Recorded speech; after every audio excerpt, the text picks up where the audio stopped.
Hello students, welcome to my channel. तो जैसा कि आपके बीए 4th सेमेस्टर सोशियोलॉजी यानी समाजशास्त्र की जो यूनिट्स हैं वो मैं कंप्लीट करवा रही हूँ। तो एक क्रम में चैनल पर वीडियोस अपलोड हो रही हैं और प्लेलिस्ट भी मैंने बना दी है। इसके अलावा आपके अदर जो सब्जेक्ट हैं बीए 4th सेमेस्टर के, उसकी भी प्लेलिस्ट चैनल पे बनी हुई है, तो आप चेक करके पढ़ लीजिएगा। देखिए, जैसा कि हम आपका यूनिट नंबर 4 पढ़ रहे हैं, ओके। तो यूनिट नंबर 4 में आपको पढ़ना है पारिवारिक समस्याएं, जो परिवार की समस्याएं होती हैं।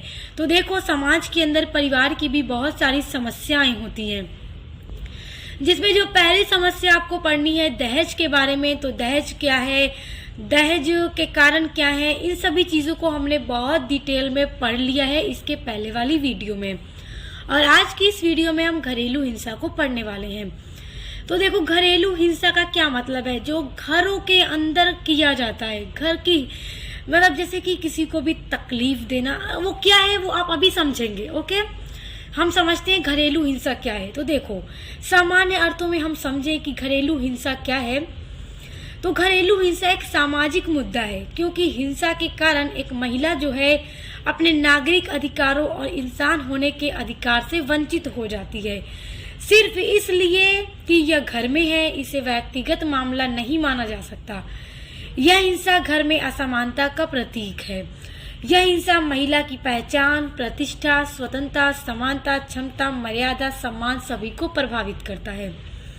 देखो, कोई भी आचरण या व्यवहार जो किसी महिला या घर के बच्चों को चोट पहुंचाता है या नुकसान पहुंचाता है, तो ये सब क्या है, घरेलू हिंसा है। और देखिए, हमारे देश में, हमारे समाज में जो घरेलू हिंसा है वो लगातार बढ़ती चली जा रही है। और हमारे देश में घरों के बंद दरवाजे के पीछे लोगों को प्रताड़ित किया जा रहा है। और ये जो कार्य है, ये जो घरेलू हिंसा है, ग्रामीण क्षेत्रों, कस्बों में, शहरों में, महानगरों में भी हो रहा है।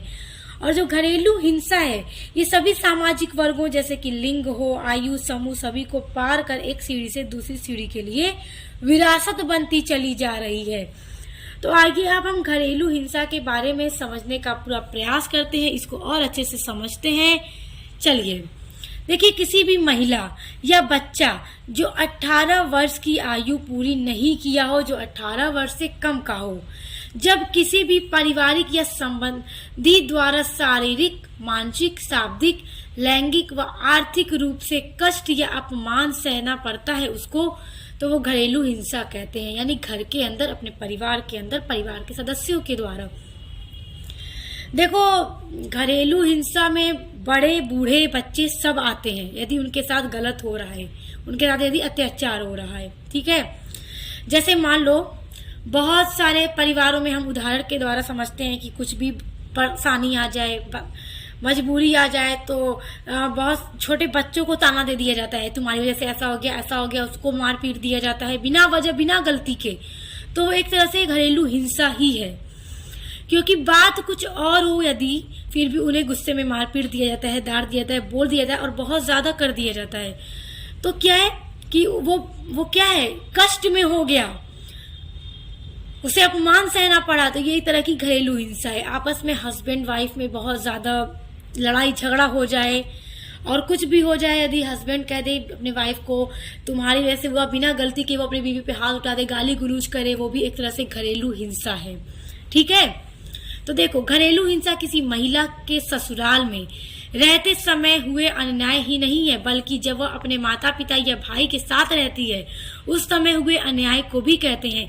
यानी बहुत सारे लोग ये समझेंगे कि जब लड़की की शादी होती है, वो ससुराल जाती है, तो ससुराल में जाकर देखो, सास ननद बहुत लोगों के परिवार में ऐसा होता है कि बहू को बहुत ज्यादा तंग करते हैं, बहुत ताने देते हैं। वो अच्छा काम भी करे तो भी उसे ताना मिलता है, तो वो घरेलू हिंसा है।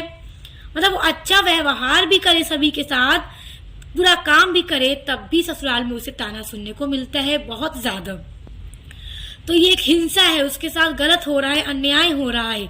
तो ऐसा नहीं है कि सिर्फ ससुराल में ही उसके साथ अन्याय हो तो वो घरेलू हिंसा ही कही जाएगी।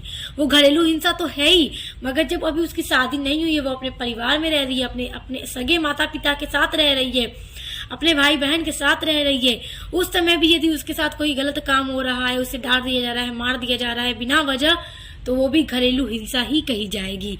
तो घरेलू हिंसा क्या है, यानी परिवार के अंदर जो बिना वजह किसी को कष्ट सहना पड़े है, उसी किसी के साथ अन्याय हो रहा है, किसी को मार पीट दिया जाए बिना वजह बिना गलती के, वो सब क्या कहलाएगा, घरेलू हिंसा कहलाएगा।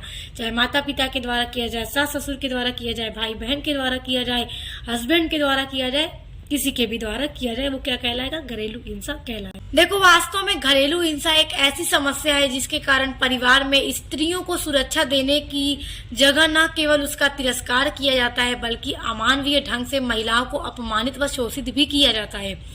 यदि देखो परिवार के अंदर यदि उसको बहुत सारे पति अपनी पत्नियों को ऐसे ऐसे अपशब्द कह देते हैं, ऐसे ऐसे वर्ड कह देते हैं जिससे कि उन्हें मानसिक तनाव हो जाता है, बिना वजह वो क्या है, कष्ट सहती है, वो क्या है, घरेलू हिंसा के अंतर्गत आएगी। और यदि हम आर्थिक कारण की वजह से देखें तो उन्हें पैसों से दूर रखा जाता है, उनका कोई शौक ख्वाहिशात पूरी नहीं की जाती है हर तरह से, तो उससे भी वो क्या है, उसको टॉर्चर किया जाता है। तो ये सब क्या है, सब घरेलू हिंसा के अंतर्गत ही आएगा। देखो पारिवारिक हिंसा का संबंध स्त्रियों के उसी उत्पीड़न से है जो किसी महिला के निकट संबंधियों जैसे माता पिता, सास ससुर, देवर ननद, जेठानी, जेठ द्वारा किया जाता है। देखो स्त्री जो है सबसे ज्यादा घरेलू हिंसा के जो होता है वो महिलाओं के साथ अधिक होता है, बहुत ज्यादा। यदि हम समाज की बात करें तो समाज के अंतर्गत महिलाओं के साथ ही घरेलू हिंसा ज्यादा किया जाता है, मगर ऐसा नहीं है कि पुरुषों के साथ नहीं होता है, मतलब बहुत अधिक मात्रा में पुरुषों के साथ भी हिंसा देखने को मिलता है, लेकिन महिलाओं के साथ समाज के अंतर्गत घरेलू हिंसा अधिक होता है। उन्हें माता पिता के द्वारा भी किया जाता है, घरेलू हिंसा होता है, सास ससुर के द्वारा भी ताना वाना दिया जाता है, उसके साथ अन्याय किया जाता है, ननद देवर जो होते हैं वो लोग भी घर में आई भाभी को बड़ा तंग करते हैं, जेठानी जेठ के द्वारा किया जाता है। मतलब आप अच्छे से समझ गए होंगे, ये एक पारिवारिक समस्या है और इसको समझने में कोई समस्या आपको नहीं हो रही होगी। और ये नोट्स काफी सिंपल तरीके से बना रखा है आपके लिए ताकि आप इसको अच्छे से समझ जाएं। और हर वीडियो में बहुत आसान तरीके से आपको समझाने का प्रयास करती हूँ ताकि आप अपने टॉपिक को अच्छे से समझ जाएं, ताकि जब एग्जाम में आए तो आप आसानी से उसको लिख सकें। अब देखो घरेलू हिंसा से महिला संरक्षण अधिनियम 2005 उसे घरेलू हिंसा के विरुद्ध संरक्षण और सहायता का अधिकार प्रदान करता है। अर्थात किसी भी परिवार में महिला जो है तथा उसके अलावा किसी भी व्यक्ति के साथ मारपीट की जाए, धमकी दिया जाए तथा उत्पीड़न घरेलू हिंसा की श्रेणी में आते हैं। ये सब कुछ क्या है, घरेलू हिंसा की श्रेणी में आते हैं। उसको बिला वजह मारपीट दिया जाए, ठीक है, घर के सदस्य द्वारा किसी भी व्यक्ति को, महिला को या किसी भी व्यक्ति को बिना वजह बिना गलती के, वो क्या होगा, घरेलू हिंसा होगी। इसके अलावा लैंगिक हिंसा, मौखिक और भावनात्मक हिंसा, यानी मुंह से ऐसे शब्द बोल दिए जाएं जो जाके सीधे दिल पे लगे, दिल को चकनाचूर कर दे, मानसिक तनाव हो जाए, इंसान डिप्रेशन में चला जाए। ऐसा नहीं है कि सिर्फ हाथों से जब मारा जाए, मारपीट की जाए तभी इंसान को तकलीफ हो। बहुत सारे ऐसे शब्द भी मुंह से निकाले जाते हैं जो इंसान को तोड़कर रख देते हैं, तो वो भी क्या एक तरह की घरेलू हिंसा के अंतर्गत आता है। आर्थिक हिंसा भी आप जानते हैं, जैसे देखिए महिलाओं को ऐसा बहुत ज्यादा सहना पड़ता है। अगर उसे कुछ जरूरत हो, कुछ रुपयों की भी जरूरत हो तो वो मांग नहीं सकती, और यदि मांगे वो तो उसे मार पीट दिया जाता है, गाली गुलूज कर दिया जाता है, और उससे मतलब पूरी तरह से पैसों से दूर रखा जाता है कि तुम क्या करोगी, तुम्हें क्या जरूरत है, मतलब इस तरह से तंग किया जाता है। तो वो भी क्या एक तरह की आर्थिक हिंसा है। तो देखिए घरेलू हिंसा संरक्षण अधिनियम 2005 के तहत अपराध की श्रेणी में आते हैं, यानी ये सारे जो घरेलू हिंसा के कारण आप देख रहे हैं, चाहे लैंगिक हिंसा हो, मौखिक हिंसा हो, आर्थिक हिंसा हो, कुछ भी, ये सब घरेलू हिंसा संरक्षण अधिनियम 2005 जो है उसके तहत एक अपराध के श्रेणी में आएंगे। जो भी ये काम करेगा समझिए वो अपराध कर रहा है। तो आई होप आप घरेलू हिंसा क्या है बहुत अच्छे से समझ गए होंगे। अब हम समझेंगे घरेलू हिंसा का स्वरूप। घरेलू हिंसा के स्वरूप बहुत अच्छे से समझिएगा, क्योंकि परीक्षा में आपसे पूछ देगा कि घरेलू हिंसा का अर्थ स्पष्ट करते हुए उसके स्वरूप की विवेचना करो। तो आप चीज़ों को समझे रहेंगे तो सारी चीज़ें बहुत आसान है, ठीक है। तो देखिए पहला स्वरूप है, यानी पहला रूप है, यानी अगर आपसे पूछ दे घरेलू हिंसा कितने प्रकार की है तो भी आपको यही लिखना है, ये प्रकार हो या स्वरूप हो, ठीक है, बात एक ही है। तो पहला है शारीरिक हिंसा। देखो कोई ऐसा कार्य या आचरण जो महिला को शारीरिक पीड़ा, स्वास्थ्य, शरीर को खतरा या शारीरिक विकास को हानि पहुंचाता है। यदि मार पीट दिया जाए, शरीर को खतरा है, स्वास्थ्य बिगड़ सकता है। होता है ना ऐसा, बहुत सारे परिवार में ऐसा होता होगा, होता भी है। देखिए बहुत सारे लोग शराब पी के आते हैं रात में तो पत्नी को बहुत मारते हैं, तो इससे क्या है, ये भी शारीरिक हिंसा है, मारपीट किया जाता है, तो ये क्या है, वो शारीरिक हिंसा कहलाएगा। तो इसमें आप बना के लिख लीजिएगा, बहुत सिंपल है। अब देखिए दूसरा जो प्रकार है या दूसरा जो स्वरूप है घरेलू हिंसा का, वो है लैंगिक हिंसा। देखो कोई ऐसा कार्य जो महिला को लैंगिक तरीके से क्या करता है, अपमान या महिला का तिरस्कार करता है या महिला की गरिमा को पूरी तरह से हानि पहुंचाता है, तो वो सब किस श्रेणी में आएगा, लैंगिक हिंसा के अंतर्गत आएगा। तीसरा है मौखिक व भावात्मक हिंसा, जो अभी मैं आपको पीछे इसके बारे में बता चुकी हूँ, यानी मुंह से ऐसा कोई शब्द बोल देना, ऐसा अपशब्द कह देना जो सीधे जाकर दिल पे लगे, दिल टूटे और सीधे मतलब इंसान मानसिक तनाव में हो जाए, डिप्रेशन में चला जाए। तो देखो महिला का अपमान, तिरस्कार, संतान न होने पर उसके साथ मौखिक रूप से अभद्र भाषा का प्रयोग करना मौखिक और भावात्मक हिंसा के अंतर्गत आएगा। देखो बहुत सारे लोग महिलाओं को गाली गलौज करते हैं, मतलब बच्चे यदि नहीं होते किसी स्त्री को तो उसका उसमें कोई कसूर तो नहीं है, गॉड जो चाहेंगे वैसा ही होगा, तो उस पर भी गाली गलौज किया जाता है, महिलाओं के साथ उसको गाली दी जाती है, तो ये सब कुछ मौखिक हिंसा के अंतर्गत आएगा और ये परिवार के अंतर्गत देखने को भी मिलता है। देखो चौथा है आर्थिक हिंसा। अब ये देखो किसी महिला को कानून द्वारा दिए गए आर्थिक संसाधनों या उसके हक की संपत्ति से दूर रखना या बर्खास्त करना आर्थिक हिंसा कही जाएगी। यानी कि कानून के द्वारा जब एक महिला को अधिकार दिया गया है, तो यदि जब उसको उससे पूरी तरह से उसकी संपत्ति से, यानी यदि उसके पिता उसको अपनी संपत्ति से हटा दे कि तुम्हें नहीं मिल सकती, तो उसके साथ क्या है, ये आर्थिक हिंसा हो रहा है। ठीक है, और पति के घर में भी उसका पूरा अधिकार होता है, उसका हक होता है, कानूनी रूप से होता है।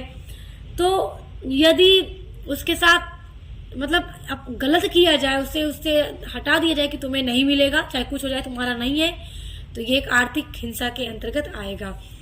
किसी महिला उसके बच्चे के भरण पोषण के लिए पैसे न देना, यानी महिला है उसके बच्चे के भरण पोषण के लिए पैसों की आवश्यकता है। जाहिर सी बात है जब बच्चे छोटे होते हैं तो बहुत अधिक खर्चा होता है, तो खर्चा न देना, तो ये भी एक आर्थिक हिंसा के अंतर्गत आएगा। यानी पैसों और संपत्ति से रिलेटेड जो भी चीजें होंगी महिला के साथ, वो आर्थिक हिंसा के अंतर्गत आएगी। और इनकी आवश्यकताओं को पूरा न करना, यानी महिलाओं बच्चों की जो आवश्यकता है उनको पूरा न करना, ये सब आर्थिक हिंसा के अंतर्गत आएगा। अब देखो घरेलू हिंसा के कारण क्या है, किन किन कारणों से घरेलू हिंसा होता है। देखो पहला कारण है महिला के चरित्र पर संदेह करना। अगर हम बात करें तो यहाँ पे सिर्फ शादीशुदा महिलाओं के ऊपर ही नहीं, बल्कि जिनकी शादी नहीं हुई है उनके ऊपर भी, यानी उनके कैरेक्टर पर भी शक करना।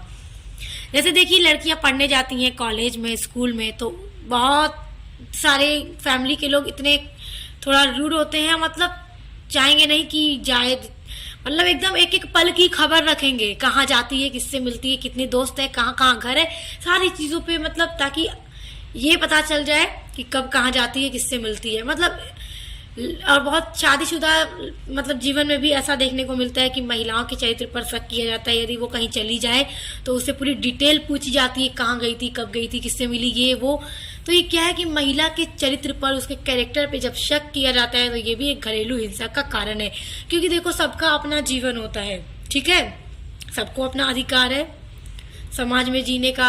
देखो दूसरा है पुत्र जन्म न होना। देखो बहुत सारे परिवारों में एक ये भी घरेलू हिंसा का कारण है कि बहुत सारी महिलाओं को लगातार बेटियां हो जाती हैं, 4-5 बेटियां हो जाएंगी, पुत्र नहीं होता है, तो बहुत सारे घर के लोग ताना देते हैं, सास ससुर ननद देवर जेठानी, यहाँ तक कि पति भी ताने देते हैं, यहाँ तक कि मारते भी हैं कि सिर्फ बेटी को जन्म दे रही है। देखो ये तो इंसान के अपने हाथ में होता नहीं है, ठीक है, तो ऐसा नहीं करना चाहिए, इस तरह की सोच नहीं रखनी चाहिए। तो बहुत इस पर क्या होता है कि बहुत सारे लोग डाइवोर्स भी दे देते हैं, ठीक है। और आगे आपको अगले टॉपिक में अपने इसी यूनिट के डाइवोर्स यानी तलाक के बारे में पढ़ना भी है। तीसरा कारण है शराब की लत। देखो बहुत सारे लोग शराब पी के आते हैं और रात में क्या करते हैं, बच्चों को, बीवी को बड़ा मारते हैं, ये भी एक घरेलू हिंसा के अंतर्गत आता है। तो ये सब बहुत सिंपल से पॉइंट है, आप इनको आसानी से याद रख सकते हैं और एग्जाम में जब पूछेगा, क्योंकि पूछेगा तो जरूर सारी यूनिट से ही आपके प्रश्न बन के आते हैं एग्जाम में। अब देखो चौथा है अधिक दहेज की मांग। दहेज के बारे में इसके पहले वीडियो में मैं आपको बता चुकी हूँ।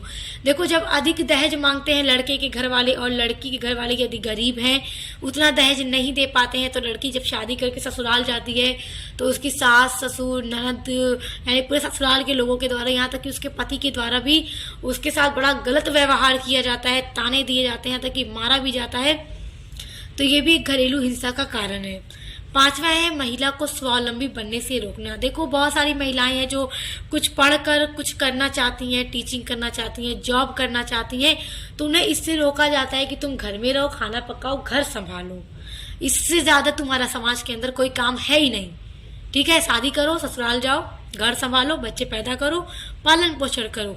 बाकी बहुत सारी महिलाओं आज के टाइम में तो हर कोई पढ़कर कुछ न कुछ करना चाहता है, तो महिला को इससे रोका जाता है। यदि वो बाहर जा रही है तो किससे मिल रही है, क्या कर रही है, सारी चीजों पे शक किया जाता है। तो ये सारे कारण है घरेलू हिंसा के। आई होप आप इसको बहुत अच्छे से समझ गए होंगे। तो स्टूडेंट्स आगे की आपकी जो यूनिट्स हैं इसी तरह लगातार आते रहेंगे और आपकी मैं मॉडल पेपर की वीडियो जल्द अपलोड करूंगी। जिनकी लिखित परीक्षा होती है उनके लिए लिखित अपलोड करूंगी, जिनकी ऑब्जेक्टिव्स होती है ऑब्जेक्टिव्स अपलोड करूंगी। और आप चैनल से जुड़े रहिए और अच्छे से पढ़ाई करते रहिए, अच्छे अच्छे मार्क्स लेकर आइए एग्जाम में और अपने लाइफ में बहुत आगे बढ़िए, सक्सेस होइए। तो अब मिलते हैं नेक्स्ट वीडियो के साथ।